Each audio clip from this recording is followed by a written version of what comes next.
주님께서 다시 사셨습니다. 우리 주님이 죽음과 또 사망의 권세를 깨뜨리시고 승리하셨습니다. 저와 여러분에게 이보다 더 큰 기쁨과 감사는 없습니다. 여러분, 믿는 자들에게는 주님의 부활이 바로 나의 부활이에요. 주님의 승리가 바로 나의 승리입니다. 그렇기 때문에 우리는 승리한 자들이고 우리는 부활을 약속받은 자들이에요. 여러분, 이보다 더 큰 기쁨과 감격은 없습니다. 천국 보물 중에서 가장 큰 보물이 뭐냐라고 물으면 그것은 부활이에요. 부활. 우리가 다시 살아난 것, 이거보다 더 큰 선물은 없어요. 그래서 우리가 보통 부활절에 뭘 드립니까? 성도들에게 계란을 드리죠. 계란, 달걀을 드리는데 오늘은 조금 특별하게 제가 여러분들에게 계란을 좀 주려고 합니다. 드리려고 합니다. 그래서 천국 보물이잖아요. 그래서 이 달걀을 좀 숨겨 놓을 거예요. 근데 이걸 누가 숨기느냐? 우리 교회학교 어린 친구들이 숨겨 놓습니다. 그렇다고 안 보이게 숨기지 않아요. 다 보여요. 네. 그래서 저기 밖에 나가시면 이제 주차장 근처에 이렇게 계란을 예쁘게 포장을 해서 이렇게 좀 숨겨놨어요. 그러니까 여러분 가실 때 꼭 두 개씩 보물을 찾아가세요. 안 찾아가면 손해입니다. 천국 보물이기 때문에 꼭 찾아가시기 바랍니다. 우리가 고린도전서 15장을 부활장이라고 합니다. 부활장. 사도 바울은 여기서 부활이 무엇인지를 우리에게 말씀해주고 있어요. 먼저 사도 바울은 만약에 부활이라는 것이 없다면 어떻게 될까? 이것부터 얘기를 해요. 그리스도의 부활이 없으면 여러분, 우리의 믿음은 헛것이에요. 우리가 사람들에게 전파하는 것도 다 헛것이 됩니다. 우리는 여전히 죄 가운데 있을 수밖에 없는 것이고, 그러하기 때문에 부활이 없으면 이 세상에서 가장 불쌍한 사람들이 누구냐? 바로 우리라는 거예요. 우리. 있지도 않은 부활을 믿고 있으니 얼마나 불쌍한 사람이겠습니까? 여러분, 우리가 살면서요, 뭐를 잘해야 되느냐? 줄을 잘 서야 돼요. 줄을. 내가 어떤 사람의 손을 잡았어요. 내가 이 사람 손만 잡고 있으면 내 인생 봄날이야. 내 인생 쫙 펴져. 그런데 알고 봤더니 이 사람이 사기꾼이야. 이 사람 한 말이 다 거짓말이야. 여러분, 그러면 그 사람의 인생이 얼마나 허무하겠습니까? 얼마나. 그런데 부활은 절대로 그렇지가 않다라는 거예요. 부활이 없으면 너희들이 가장 비참하고 불쌍한 사람이 되겠지만, 그러나 그렇게 될 수 없는 것이, 부활은 분명히 있다라는 것입니다. 부활하신 분이 있거든요. 누가 부활하셨습니까? 우리 예수님이 부활하셨잖아요. 우리 예수님은 분명하게 부활하셨어요. 확실하게 부활하셨습니다. 그렇기 때문에 그 부활을 믿는 우리들은 결단코 불쌍한 자가 될 수 없다라는 거예요. 저와 여러분은 누구냐? 우리는 줄을 기가 막히게 쓴 사람들이에요. 우리는 생명의 줄을 붙잡고 있는 사람들임을 여러분 꼭 믿으시기 바랍니다. 계속해서 사도 바울은 이 그리스도의 부활 안에 숨겨진 비밀을 우리에게 이야기해줘요. 내가 너에게 비밀을 말해줄게. 우리가 다 잠잘 것이 아니야. 마지막 나팔에 순식간에 다 홀연히 변화할 거야. 나팔 소리가 나면 죽은 자들이 썩지 아니할 것으로 다시 살고 우리도 변화할 거야. 이 썩을 것이 반드시 썩지 아니할 것이고, 이 죽을 것이 반드시 죽지 아니할 거야. 한마디로 뭐예요? 우리는 썩지 않고 죽지 않는다라는 거예요. 여러분, 부활은 엄청난 사건입니다. 우리가 가장 큰 축복을 받은 자들이에요. 여러분, 그 사실을 믿으시기 바랍니다. 감사하시기 바랍니다. 여러분, 믿지 못하는 자들이 얼마나 불쌍한 자들인지 모릅니다. 마태복음 22장에 보면 사두개인과 예수님 사이에 논쟁이 벌어져요. 예수님 당시의 유대 사회는 종교의 여러 분파들이 있었습니다. 요즘으로 말하면 장로교, 감리교, 성결교가 있듯이 예수님 당시에도 종교의 분파들이 있었어요. 바리새파가 있었고, 사두개파가 있었고, 에세네파가 있었습니다.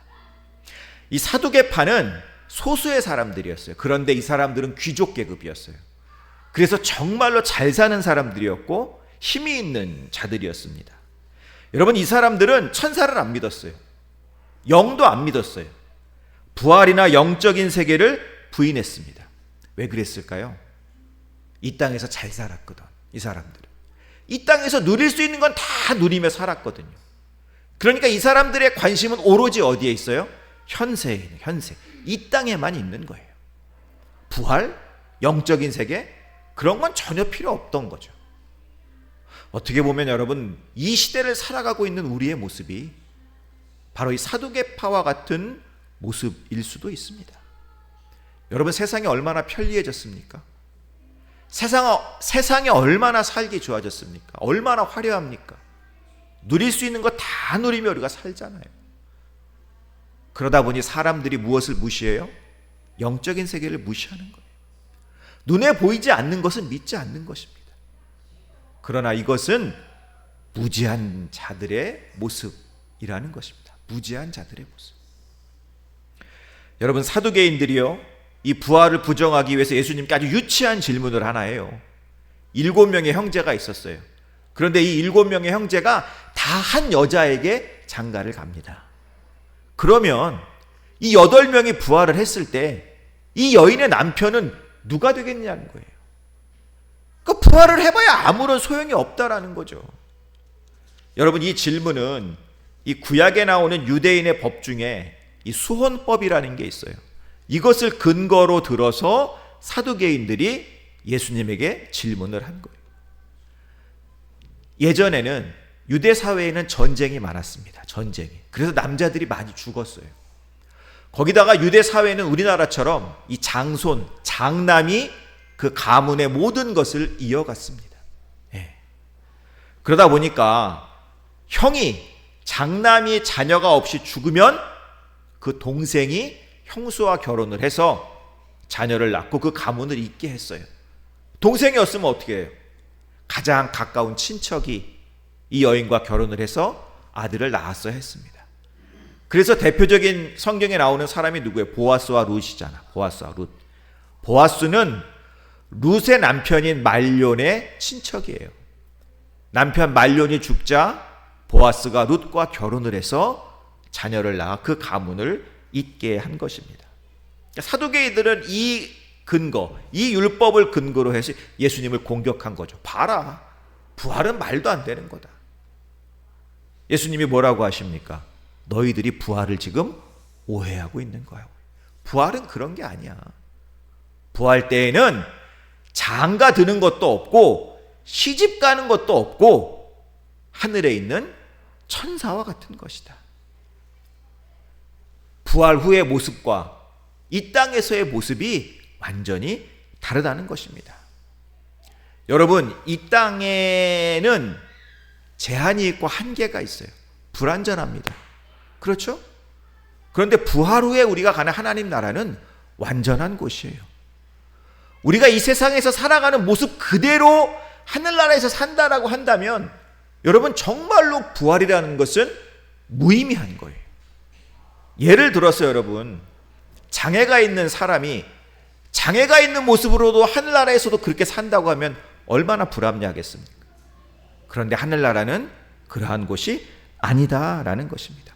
불완전한 이 세상에서의 모습이 아니라 완전한 모습으로 하나님 나라에서 우리가 다시 산다라는 것, 이것이 부활이다라는 거예요. 이것이 이 땅의 모습과 하나님 나라의 모습이 똑같다고 생각하는 너의 그 생각 자체가 잘못된 것이다 라고 말씀하는 겁니다. 또 하나 예수님 이런 말씀하세요. 마태복음 22장 32절에 하나님은 죽은 자의 하나님이 아니요 살아있는 자의 하나님이시니라. 여러분, 이게 무슨 말이냐면 생명이신 하나님, 살아계신 하나님은 살아있는 자들과 교제한다라는 거예요. 살아계신 하나님이 죽은 자와 교제하는 게 무슨 의미가 있겠습니까? 아무런 의미도 없잖아요. 살아있어야 서로 교제를 할 수가 있는 거예요. 그죠? 사두개인 너희들의 말을 빌리자면은 부활이 없다면 너희들은 죽은 자들이기 때문에 하나님과 아무 상관이 없다는 거예요. 너희의 하나님이 될 수가 없다라는 것입니다. 내가 살아계신 하나님을 믿는다면 나도 살아있어야 되는 거예요. 부활은 있다라는 것입니다. 여러분, 하나님은 죽은 자의 하나님이 아니에요. 산 자의 하나님이심을 여러분 믿으시기 바랍니다. 괴테라는 문학가가 있죠. 괴테라는 이 문학가가 이런 말을 했어요. 인생은 부활하신 예수 그리스도를 만나기까지는 아무리 화려한 삶을 산다 할지라도 그는 그저 처량한 나그네에 불과하다. 예수님도 우리에게 이렇게 말씀하시죠. 요한복음 11장 25절로 26절인데 우리 같이 한번 읽어보겠습니다. 시작. 예수께서 이르시되 나는 부활이요 생명이니 나를 믿는 자는 죽어도 살겠고 무릇 살아서 나를 믿는 자는 영원히 죽지 아니하리니 이것을 내가 믿느냐. 그리스도를 믿는 자에게 부활, 생명의 은혜가 주어진다라는 거예요. 여러분, 무지 중에 가장 큰 무지는 뭐냐? 부활하신 예수님을 알지 못하는 영적인 무지입니다. 우리는 살아있는 자의 하나님을 믿는 자들이, 살아있는 하나님을 믿는 자에게 살아계신 하나님의 능력이 임함을 꼭 기억하시기 바랍니다. 그러니까 여러분, 부활은 그냥 믿으면 돼요. 믿으면. 토를 달면 안 돼. 토를 달면 그냥 믿으면 되는 거야. 그냥. 그런데 꼭 증거를 요구하는 사람들이 있어요. 증거 대봐. 예수님 부활했다는 증거 대봐. 이런 사람들이 있어요. 성경에도 나와요. 누굴까? 도마. 예수님의 제자 도마가 이 사실을 의심했어요. 예수님이 부활하신 후에요, 제자들이 모여있는 곳에 나타나셨습니다. 그런데 하필 그때 도마가 없었어. 그 자리에. 도마가 외출을 하고 딱 돌아왔어요. 그러니까 제자들이 막 자랑을 해요. 야, 우리가 예수님을 봤어. 부활하신 예수님을 봤어. 도마가 뭐라고 그래요? 거짓말하지 말라고. 어떻게 죽은 자가 살아나냐고. 야, 그 사람 좀 데리고 와봐. 나 그 사람 손바닥 좀 봐야겠어. 나 그 사람 옆구리 좀 봐야겠어. 부활했다면 그 사람 손바닥에 못자국이 있을 거고 옆구리에 창자국이 있을 거 아니야. 데리고 와봐. 8일 후에, 정확히 8일 후에 예수님이 또 한 번 나타나세요. 제자들 앞에. 그런데 그때 그 자리에는 도마도 있었습니다. 예수님이 도마에게 말씀하시죠. 도마야, 증거가 필요해? 자, 봐봐. 내 손바닥. 여기에 네 손가락 한번 넣어봐. 자, 내 옆구리야. 너 여기에 네 손가락 한번 넣어봐. 도마야, 믿음 없는 자가 되지 말고 믿는 자가 되어라. 너는 지금 나를 보고 믿는 거지? 그런데 정말 행복한 사람은 보지 않고도 믿는 사람이야. 우리 이숙교회 성도님들은 보지 않고도 믿는 행복한 사람들이심을 믿습니다. 그런데요, 믿지 않는 사람들에게 우리가 좀 증거를 좀 대줄 필요가 있겠죠. 예수님이 정말로 부활하셨는지 그 역사적인 증거를 우리가 몇 가지 알고 있으면 그들에게 이야기해 줄 수가 있습니다. 여러분, 부활이 실제로 일어난 역사적인 사건이다라는 증거가 어디에 있을까요? 성경에 있어요. 성경이. 이 성경이 가장 확실한 증거입니다. 왜냐? 이 성경은 문서로 기록된 자료이기 때문에 그래요. 문서로 기록된 자료. 여러분, 제가 일전에 말씀드렸지만 입에서 입으로 전해지는, 그죠? 구전으로 전해지는 말은 변질이 되기 쉬워요. 변화가 되기 쉽습니다. 예를 들어서 100명의 사람을 일렬로 쭉 세워놔요. 그리고 맨 앞에 사람에게 좀 긴 이야기를 들려줍니다. 그리고 이제 뒷사람들에게 말로 전해주는 거예요. 그럼 여러분, 맨 뒤에 있는 사람하고 100번째 있는 사람하고 첫 번째 있는 사람하고 말이 똑같을까요? 다를까요? 완전히 달라져요. 가다 보면은요, 내 생각도 들어가고 듣지 못했던 말도 들어가고요. 완전히 틀려져요. 그런데 문서로 기록된 것은요, 변할 수 있는 확률이 극히 적습니다. 적혀져 있기 때문에 그것은 변하지 않는 거예요. 성경이 그렇다라는 거예요. 성경은 적혀져 있는 글이기 때문에 이것은 틀림없는 사실이다라는 거예요. 여러분, 우리가 누구에게 돈을 빌려주거나 약속을 했는데 문제가 생겼을 때요, 말로만 하는 약속은 법적 증거 효력이 없습니다. 그래서 우리가 뭐를 써요? 공증서라는 걸 쓰잖아. 성경이 그렇다요, 성경. 그런데 이렇게 말하면 반론하는 사람들이 있어요. 에이, 성경 이거 믿는 사람들이 쓴 건데 뭐 이게 공정하지가 않죠. 그런데 여러분, 이런 말 들어보셨어요? 일관된 진술. 일관된 진술. 법정에서 싸움을 할 때 눈에 보이는 증거가 없으면 사람의 말이 증거가 되는 경우가 있습니다. 어떤 경우냐? 그 사람의 말이 처음부터 끝까지 똑같을 때, 일관되게 진술될 때 그 사람의 말은 증거의 효력을 갖습니다. 성경이 그렇다라는 거예요. 여러분, 예수님의 부활을 기록한 성경은 하나가 아니에요. 복음서만 4개예요. 마태복음, 마가복음, 누가복음, 요한복음. 이 성경을 쓴 사람들이 다 달라요. 마태복음은 세리라는 사람, 세리 직업을 가진 사람이 썼어요. 마가복음은 누가 썼어요? 예수님 붙잡힐 때 옷을 홀랑 벗고 도망간 청년이 하나 있어. 그 사람이 쓴 거예요. 누가복음은 누가 썼느냐? 의사가 썼어. 의사가. 요한복음은 예수님이 사랑하셨던 제자가 썼습니다. 저자가 다 틀려요. 그런데 그들의 진술이 일관된다라는 거예요. 똑같다라는 거예요. 일치한다라는 거예요. 그렇기 때문에 여러분, 성경은 가장 강력한 증거를 가진 책이 되는 것입니다. 두 번째로, 이 부활의 증거는 어디에 있느냐? 부활의 최초 목격자가 여성이라는 점에서, 여성이라는 점.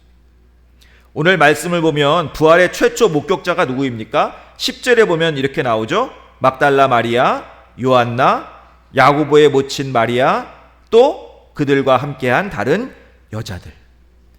여러분, 최초의 목격자는 그 사건에 있어서 가장 중요한 증인이죠.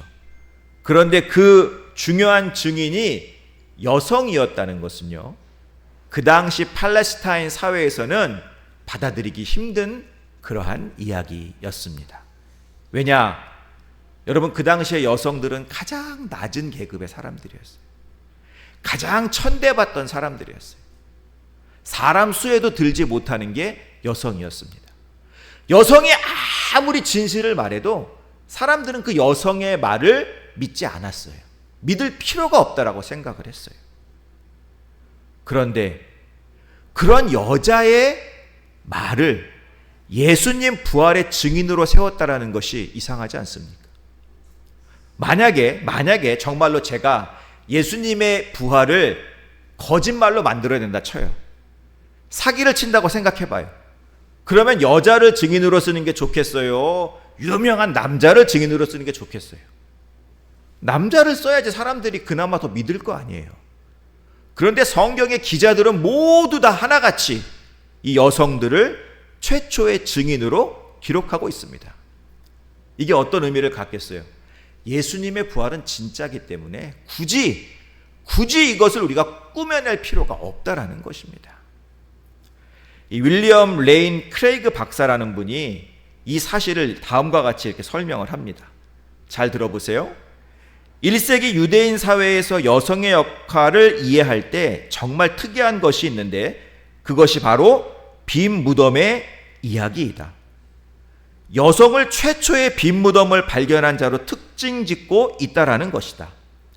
여성은 1세기 팔레스타인에서 가장 낮은 사회계층에 있었다. 법을 여자들에게 전수하기보다 태워버려라. 남자아이를 얻은 자는 복이요 여자아이를 얻은 자는 저주다. 이런 랍비들의 속담도 있다.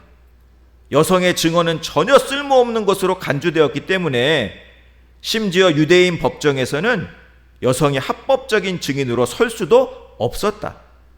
이러한 사실에 비추어 볼 때 빈 무덤의 주요 증인들, 다시 말해 부활의 주요 증인들이 여성들이라는 것은 절대적으로 주목할 만하다. 예를 들어 사건 이후에 전설적인 기록이 생겨났다면 그 기록은 분명 베드로나 요한과 같은 남성 제자들이 무덤을 발견한 것으로 묘사하였을 것이다. 이러한 사실은 복음서 기자들이 기록하기에는 어색할지라도 사실 그대로를 충실하게 기록했다는 것을 보여준다. 이는 부활 사건의 전설적인 면보다 그 역사성을 입증하고 있다. 부활은 역사적인 사실이라는 것입니다. 세 번째 증거는 뭐냐? 예수님의 시신을 쌌던 세마포예요. 세마포. 여러분, 요한복음에서는 이 세마포에 대해서 조금 더 자세하게 증언을 합니다. 요한복음 20장 6절로 7절의 말씀인데 우리 같이 한번 읽어보겠습니다. 시몬 베드로는 따라와서 무덤에 들어가 보니 세마포가 놓였고 또 머리를 쌌던 수건은 세마포와 함께 놓이지 않고 딴 곳에 쌌던 대로 놓여 있더라. 쌌던 대로 놓여 있더라. 이 말은 무슨 말이냐면요, 잘 정돈해 놓았다라는 뜻이에요. 잘 정돈해 놓았다. 이스라엘이 우리나라랑 참 비슷한 점이 많습니다. 제가 예전에 한번 말씀드렸지만 장례가 나면 이스라엘은 곡하는 사람들이 있었어요. 전문적으로. 그 사람들을 사서 곡을 했어요. 우리나라도 그런 사람들이 있죠. 곡을 전문적으로 하는 사람들이 있죠. 또 우리나라는 죽으면은 그 시체에 뭐를 싸요? 이렇게 흰 세마포 옷을 입히잖아요. 세마포. 이스라엘도 마찬가지. 세마포 천을 그 시신을 쌌어요. 그리고 흰 수건을 머리에 둘렀습니다. 그런데 여성들이 무덤에 들어갔더니 예수님의 몸은 없고 그 세마포만 벗겨져 있고 머리를 쌌던 수건만 놓여져 있는 거예요. 그것도 잘 정돈되어 있는 거예요. 여러분, 그 당시에 예수님의 시신을 누군가가 훔쳐갔다는 소문이 있었습니다. 그러니까 부활이라는 것은 없어. 누가 훔쳐간 거야. 이런 소문이 있었어요. 그런데 만약에 여러분들이 도둑이다. 내가 도둑이다. 그러면 예수님의 시체를 내가 훔쳐간다. 생각해 보세요. 굳이 머리에 있는 수건을 벗길 필요가 있을까요? 예수님의 몸을 싸고 있는 세마포 천을 벗길 필요가 있을까요? 도둑질은 시간이 생명이야. 시간이 생명. 빨리 훔쳐가야 돼. 들키기 전에. 굳이 그걸 왜 벗겨요? 그냥 있는 채로 가져가면 되지. 그런데 세마포가 벗겨져서 한 곳에 잘 정돈되어 있고 머리를 싸고 있던 그 수건도 잘 정돈되어 있고, 이것은 무엇을 이야기해 주는 겁니까? 예수님은 부활하셨다라는 거예요. 부활하셨다라는 거예요. 네 번째 부활의 증거가 있어요. 부활하신 예수님이 직접 나타나셨다라는 거예요. 그런데 한 명에게만 나타난 게 아니에요. 여러 명에게 나타나셨어요. 또 한 장소에만 나타난 게 아니라 여러 장소에 나타나셨어요. 시간도 어떤 한 시간에만 나타난 게 아니라 여러 시간에 나타나셨어요. 고린도전서 15장 4절로 8절 말씀 같이 읽어봅니다. 장사 지낸 바 되셨다가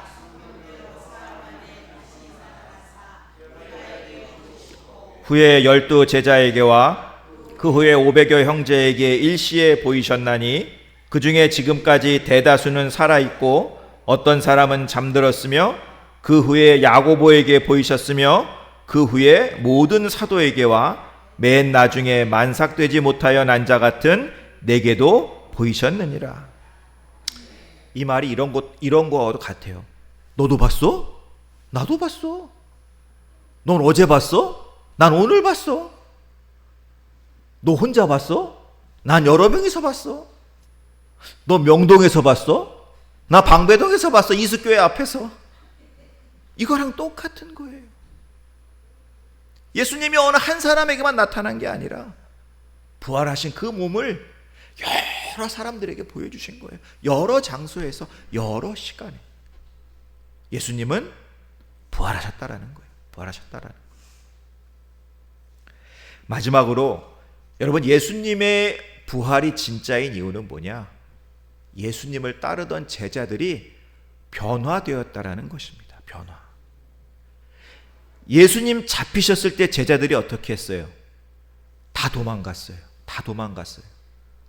그런데 그런 제자들이 예수님의 부활을 증거하러 다니다가 고문을 당하고 죽임을 당합니다. 여러분, 만약에 부활이 거짓말이라고 한다면 제자들이 뭐하러 고문을 당합니까? 뭐하러 자기 목숨을 내놓습니까? 어떤 이익이라도 생겨야 될 거 아니에요. 내가 이 일을 해서. 아무런 이익이 없어요. 돈이 생기는 것도 아니에요. 그런데 제자들은 예수님의 부활을 증거하기 위해서 고문도 당하고 죽임도 당한 거예요. 왜요? 진짜 부활하셨거든. 진짜 부활하신 예수님을 내가 봤거든. 그렇기 때문에 예수님은 부활하신 거예요. 여러분, 부활은 역사적인 사실이에요. 우리 예수님은 부활하셨어요. 여러분, 이 사실을 믿어야 합니다. 믿는 자가 돼야 돼요. 이 사실을 믿는 자에게 주시는 은혜가 있어요. 은혜가. 여러분, 예수님이 부활하셨다면 그 무덤은 빈 무덤이에요. 빈 무덤. 그죠? 이 빈 무덤이 주는 중요한 의미들이 있습니다.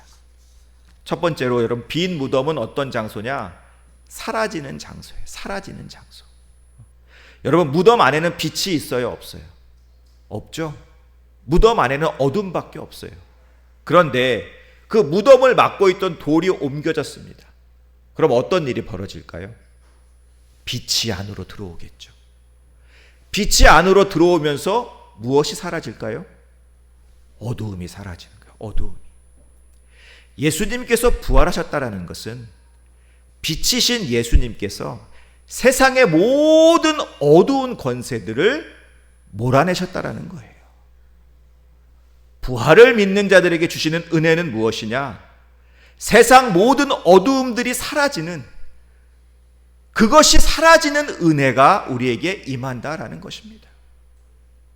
세상의 어두운 권세들이 뭐예요? 죽음, 폭력, 절망, 두려움, 근심, 걱정. 부활을 믿는 저와 여러분에게 이제는 더 이상 이 세상의 어두운 권세들이 두려움의 대상이 될 수가 없습니다. 왜냐? 그것들은 우리를 해할 수가 없어요. 빛이신 예수님께서, 부활하신 예수님께서 그 모든 것들을 몰아내시고 사라지게 하셨기 때문이에요. 이것이 부활을 믿는 자들에게 주시는 은혜. 두 번째, 여러분, 빈 무덤은 놀람을 경험하는 장소예요. 놀람을 경험하는 장소. 여러분, 무덤에 갔던 여인들을 한번 생각해 보세요. 얼마나 놀랐겠어요. 딱 갔더니 돌이 옮겨져 있어. 그런데 이 돌은요, 그냥 우리가 흔히 뭐 한두 사람이 옮길 돌이 아니에요. 여러 명의 남자가 옮기려고 해도 옮기기가 힘든 돌이었어요. 근데 그게 옮겨져 있는 거예요. 무덤에 들어갔더니 거기 있어야 할 예수님이 보이질 않아요. 너무 깜짝 놀라서 어찌할 바를 모르고 있는데 또 순식간에 어떤 천사가 나타나서 예수님 부활하셨다고 말하는 거예요. 놀람의 연속. 얼마나 놀랬겠어요, 그 여인들이.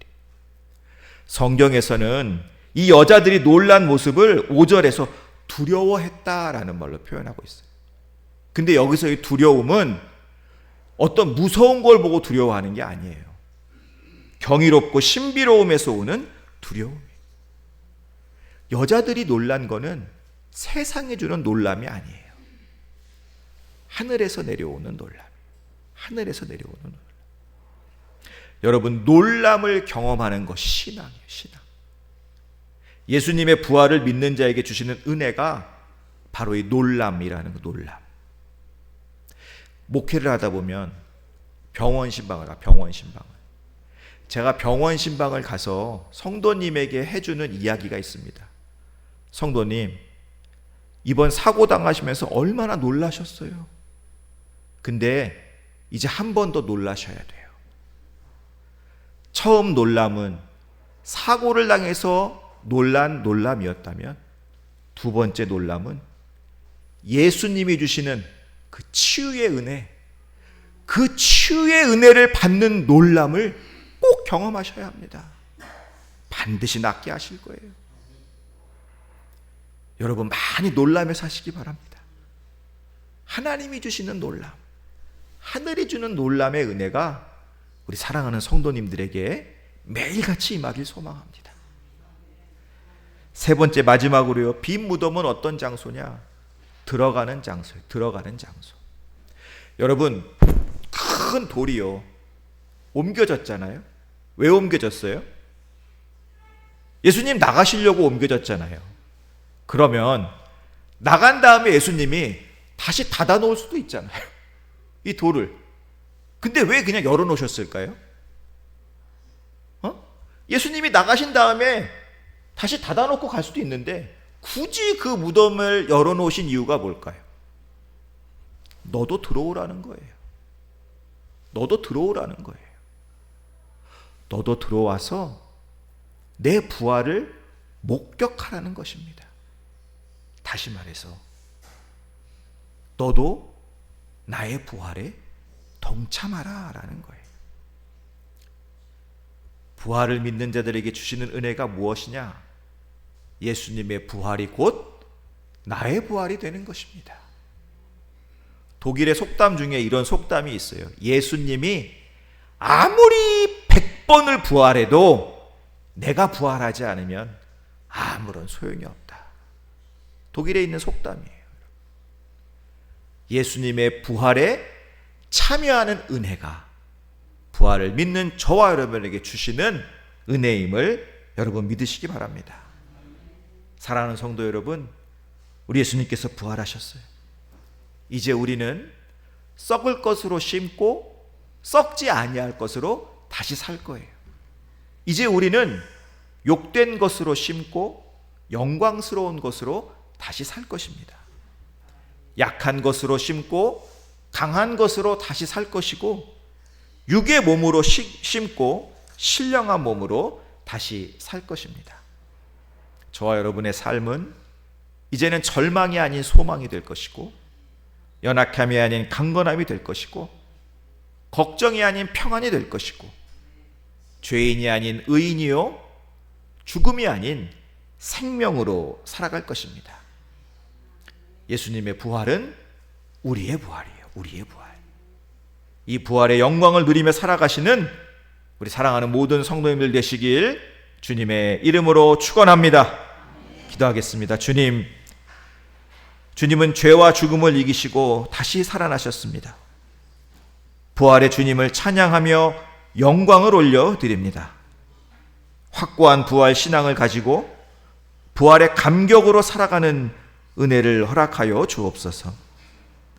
우리의 삶 가운데 빈 무덤의 은혜가 있길 소망합니다. 어두움과 연약함은 사라지게 하시고 빛과 강건함으로 채워 주옵소서. 주님이 주시는 놀람의 은혜들이 날마다 있게 하옵소서. 예수님의 부활이 나의 부활임을 믿음으로 고백하며 살아가는 우리 이숙교회 모든 성도님들로 축복하여 주옵소서. 예수 그리스도의 이름으로 기도드리옵나이다. 아멘.